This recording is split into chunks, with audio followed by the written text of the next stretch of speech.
Gamaliel, docteur de la loi, estimé de tout le peuple, se leva dans le Sanhédrin et ordonna de faire sortir un instant les apôtres. Puis il leur dit: « Hommes israélites, prenez garde à ce que vous allez faire à l'égard de ces gens, car il n'y a pas longtemps que parut Theudas, qui se tenait pour quelque chose et auquel se rallièrent environ 400 hommes. Il fut tué, et tous ceux qui l'avaient suivi furent mis en déroute et réduits à rien. Après lui parut Judas, le Galiléen, à l'époque du recensement, et il attira du monde à son parti. Il périt aussi, et tous ceux qui l'avaient suivi furent dispersés. Et maintenant je vous le dis, ne vous occupez plus de ces hommes, et laissez-les aller. Si cette entreprise ou cette œuvre vient des hommes, elle se détruira.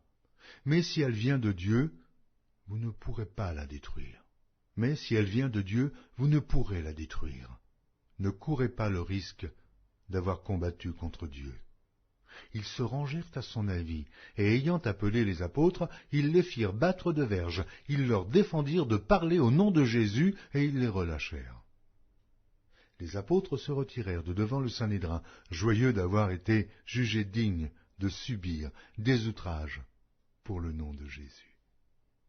Et chaque jour dans le temple et dans les maisons, ils ne cessaient d'enseigner et d'annoncer la bonne nouvelle de Jésus-Christ.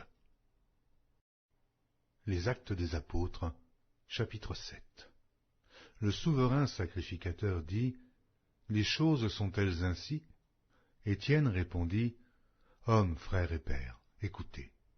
Le Dieu de gloire apparut à notre père Abraham lorsqu'il était en Mésopotamie, avant qu'il s'établît à Charan, et il lui dit: « Quitte ton pays et ta famille et va dans le pays que je te montrerai. » Il sortit alors du pays des Chaldéens et s'établit à Charan. De là, après la mort de son père, Dieu le fit passer dans ce pays que vous habitez maintenant. Il ne lui donna aucune propriété en ce pays, pas même de quoi poser le pied. Mais il promit de lui en donner la possession, et à sa postérité après lui, quoiqu'il n'eût point d'enfant. Dieu parla ainsi: « Sa postérité séjournera dans un pays étranger, on la réduira en servitude, et on la maltraitera pendant 400 ans. Mais la nation à laquelle ils auront été asservis, c'est moi qui la jugerai, dit Dieu.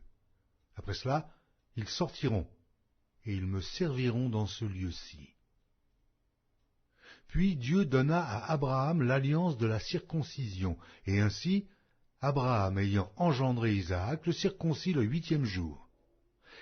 Isaac engendra et circoncit Jacob, et Jacob les 12 patriarches. Les patriarches, jaloux de Joseph, le vendirent pour être